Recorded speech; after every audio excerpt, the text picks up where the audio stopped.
Assalamualaikum warahmatullahi wabarakatuh. Shalom, Om Swastiastu, Namo Buddhaya, dan salam kebajikan untuk kita semua. Sebelumnya, izinkan kami untuk memperkenalkan diri kami terlebih dahulu. Dimulai dengan saya sendiri, Denira Novelia Azara, NIM 25. Saya Nabila Aisyah Mahmudah, NIM 35. Saya Dafasaka Nurrisnaini, NIM 55. Akan memaparkan hasil kerja kelompok kami terkait transkripsi fonetis yang diambil dari sebuah artikel berita. Nah, jadi di sini saya akan menjelaskan tentang pengertian dari transkripsi fonetis. Transkripsi fonetis adalah cara menulis bunyi ujaran secara detail menggunakan simbol-simbol khusus seperti yang terdapat dalam alfabet fonetis internasional untuk menggambarkan setiap bunyi secara akurat termasuk variasi pengucapan, tekanan, dan juga intonasi. Nah, selanjutnya saya akan menjelaskan tentang simbol jeda transkripsi fonetis. Untuk simbol jeda yang pertama ada simbol pagar untuk jeda antar kalimat. Lalu yang kedua simbol garis miring 2 untuk jeda antar frasa atau kelompok kata. Lalu yang ketiga ada garis miring 1 untuk jeda antar kata. Lalu yang terakhir ada simbol tanda plus untuk jeda antar suku kata. Baik, selanjutnya mengenai simbol nada dalam transkripsi fonetis. Simbol nada dalam transkripsi fonetis ada 3. Yang pertama ada panah yang menunjukkan panah horizontal atau lurus. Itu adalah nada datar, biasanya digunakan dalam kalimat berita. Berikutnya ada panah yang sedikit melengkung ke atas, itu menunjukkan nada tinggi. Biasanya digunakan dalam kalimat perintah atau seru. Dan yang terakhir adalah panah yang melengkung ke bawah atau nada merendah. Biasanya digunakan dalam kalimat pertanyaan. Kami mengambil artikel berita dari Kompas.com yang berjudul Armuji temukan pertalit bercampur kandungan lain dari warga yang antre BBM. Berita ini diunggah pada tanggal 31 Oktober 2025 jam 8:25 waktu Indonesia Barat. Di sini saya akan melanjutkan untuk membahas tentang transkripsi fonetis 1 yang telah kita ambil dari salah satu kalimat dalam teks berita tersebut. Kalimat yang saya ambil yaitu dengan begitu pengguna BBM Pertalite dapat langsung melakukan komplain kepada SPBU pengisian terakhir dengan menunjukkan bukti nota pembelian tersebut. Nah, untuk transkripsi fonetisnya yaitu diawali dengan kurung siku, lalu dilanjut dengan simbol pagar untuk mengawali transkripsi fonetis, dan dilanjut dengan kata dengan yang ditulis D, E, plus eng, A, N untuk kata dengan. Lalu dipisahkan dengan satu garis miring untuk memisahkan antar kata. Lalu dilanjut dengan kata begitu yang ditulis B, E, plus GI, plus TU. Lalu dipisahkan lagi dengan dua garis miring untuk memisahkan antar frasa. Lalu dilanjut dengan kata pengguna yang ditulis P, E, eng, plus GU, plus NA, pengguna. Lalu dipisahkan lagi dengan satu garis miring. Lalu dilanjut dengan kata BBM yang ditulis B, E, plus B, E, plus M, BBM. Lalu dipisahkan lagi dengan satu garis miring untuk melanjutkan kata pertalite yang ditulis P, E, R, plus TA, plus LIT, pertalite. Lalu dipisahkan lagi dengan satu garis miring, dilanjutkan dengan kata dapat yang ditulis DA plus PAT, dapat. Lalu dipisahkan lagi dengan satu garis miring, dan dilanjutkan kata langsung yang ditulis L, A, eng, plus SU, eng. Lalu dipisahkan lagi dengan satu garis miring, dilanjutkan kata mengajukan yang ditulis M, E, plus eng, A, plus JU, plus KAN, mengajukan. Lalu dipisahkan lagi dengan satu garis miring, lalu dilanjutkan dengan kata komplain yang ditulis K, O, M, plus PLAIN. Lalu dipisahkan lagi dengan satu garis miring, dilanjutkan kata kepada yang ditulis K, E, plus PAN. Lalu dipisahkan lagi dengan satu garis miring, dilanjutkan kata kepada yang ditulis K, E, plus PA, plus DA, kepada. Lalu dipisahkan lagi dengan satu garis miring untuk memisahkan antar kata. Dilanjutkan dengan kata SPBU yang ditulis E, S, plus P, E, plus B, E, plus U, SPBU.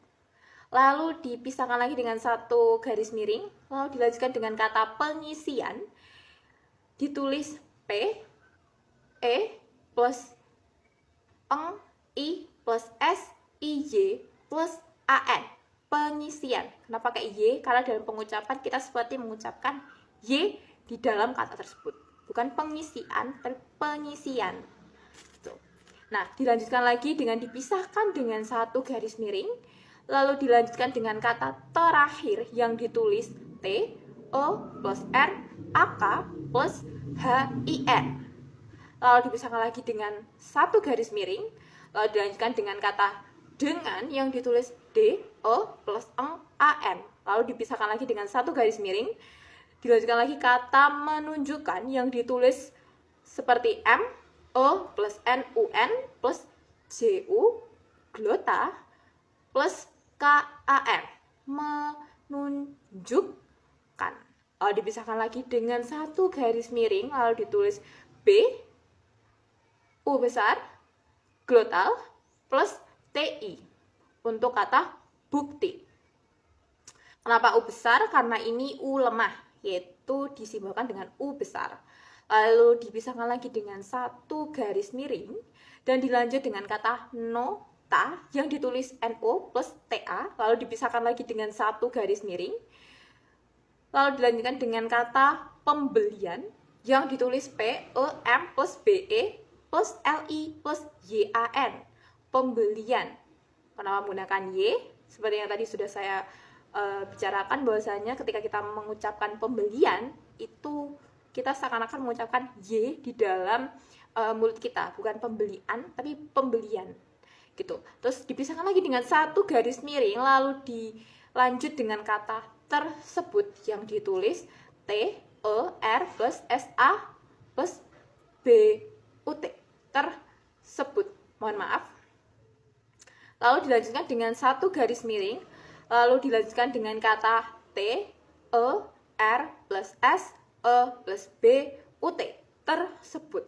Lalu diapit lagi dengan garis. Lalu dipisahkan lagi dengan satu garis miring, lalu dilanjutkan lagi dengan kata T, E, R plus S, E plus B, U, T untuk kata tersebut. Lalu diakhiri dengan simbol pagar dan diberikan tanda nada. Di sini karena kalimat diakhiri dengan tanda titik, berarti kalimat ini memiliki tanda datar atau nada datar. Lalu jangan lupa di akhir juga diapit dengan kurung siku. Berikutlah atau inilah transkripsi fonetis dari kalimat tersebut. Selanjutnya yaitu transkripsi fonetis yang kedua, yaitu kalimatnya dua zat cair tersebut terpisah satu sama lain dengan warna berbeda, yaitu cairan berwarna hijau yang merupakan pertalit dan cairan berwarna putih yang tidak diketahui. Nah, transkripsi fonetisnya yaitu kurung buka, pagar, du plus wa. Kenapa menggunakan w? Karena pada dasarnya kita mengucapkan yaitu dua, bukan a. Dan ketika u dengan a saling berhubungan, kurung buka, pagar, du plus wa. Kenapa menggunakan w? Karena pada dasarnya kita mengucapkan yaitu dua, bukan a. Dan ketika u dengan a saling berhubungan, maka akan ditambahkan atau disisipkan huruf W menjadi dua. Garis miring sebagai garis miring satu sebagai pemisah antar kata. Zat garis miring ca per ir garis miring tersebut. Kenapa menggunakan simbol huruf E yang terbalik? Karena mengucapkannya yaitu yaitu e. Maka menggunakan simbol huruf E terbalik. Selanjutnya yaitu terpisah. E-nya masih sama. Lalu mengapa menggunakan H kapital? Karena H terakhir atau H pada kata terakhir itu H yang luluh, seperti terpisah. Maka H-nya itu luluh. Selanjutnya yaitu sama, garis miring, lain, garis miring, dengan. Mengapa menggunakan N dengan kaki yang panjang di belakang? Karena huruf N dan G itu menjadi satu kesatuan. Selanjutnya yaitu warna. Selanjutnya berbeda. Kenapa ber dengan B itu berbeda? Karena ber itu E menggunakan simbol E terbalik, sedangkan B itu huruf E biasa. Selanjutnya yaitu garis miring 2 yang berarti memisahkan antar kalimat atau antar frasa.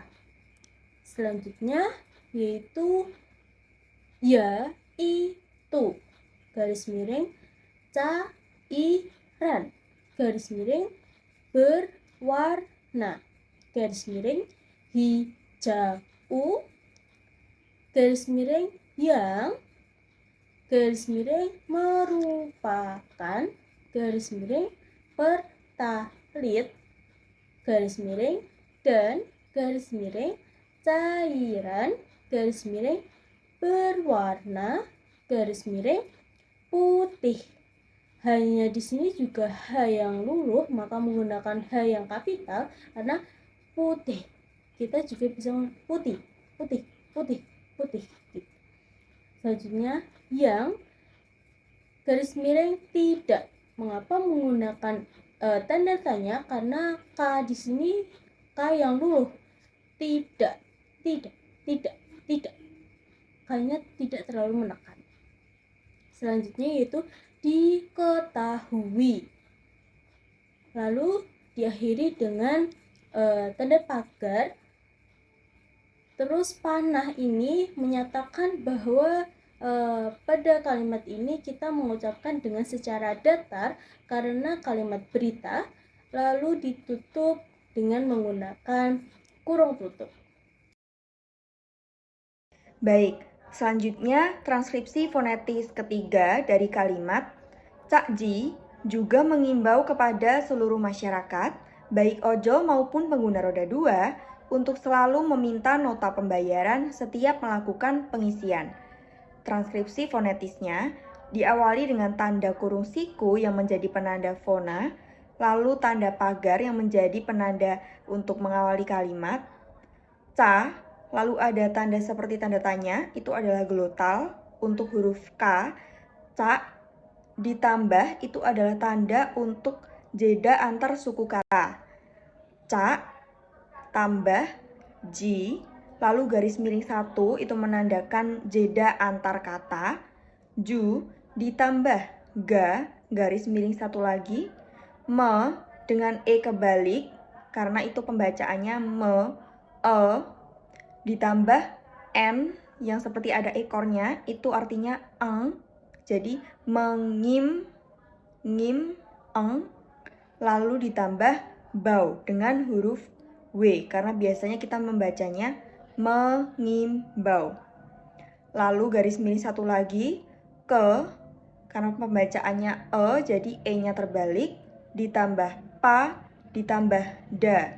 Lalu garis miring 1, se, e-nya kebalik lagi, karena itu pembacaannya e, ditambah lu, lalu ditambah ruh.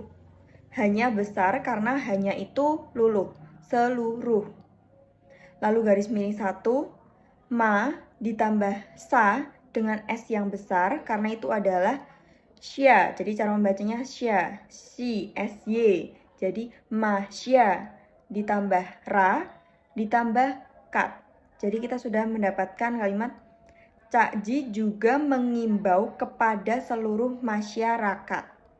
Lalu selanjutnya garis miring 2 yang berarti jeda antar kalimat ba ditambah i dengan glotal lagi yang berarti baik, k, garis miring 1, o ditambah jol, garis miring 1, ma ditambah u ditambah un. Lalu garis miring 1, peng dengan e terbalik karena pembacaannya e. Lalu n yang ada ekornya karena itu eng jadi peng ditambah gu ditambah na. Garis miring 1, ro ditambah da, garis miring 1, du ditambah wa menggunakan huruf w karena biasanya kita membacanya itu dua. Jadi di sini kita sudah mendapatkan kalimat kedua yaitu baik ojol maupun pengguna roda 2. Lalu selanjutnya garis miring 2 yang berarti jeda antar kalimat. Un ditambah tu dengan glotal lagi yang berarti untuk. Garis miring 1 se dengan e terbalik karena pembacaannya e ditambah la ditambah lu. Garis miring 1 lalu me dengan e terbalik karena pembacaannya e jadi me ditambah min ditambah ta. Garis miring 1 no ditambah ta. Garis miring 1 pem dengan e terbalik karena pembacaannya e jadi pem ditambah ba ditambah ya ditambah ran. Garis miring 1 se dengan e terbalik lagi karena pembacaannya e se ditambah ti ditambah yap dengan huruf y karena pembacaannya kita setiap. Garis miring 1 me dengan e terbalik karena pembacaannya e ditambah la ditambah ku ditambah kan.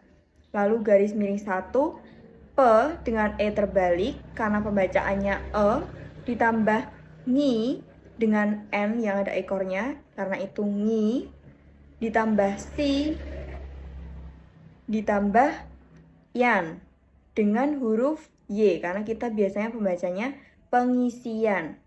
Lalu ditutup dengan pagar yang berarti untuk mengawali kalimat dan juga menutup kalimat. Lalu di situ ada tanda panah horizontal atau datar seperti ini. Itu artinya adalah tandanya datar. Biasanya digunakan dalam kalimat berita seperti ini. Lalu ditutup dengan kurung siku yang berarti sudah selesai.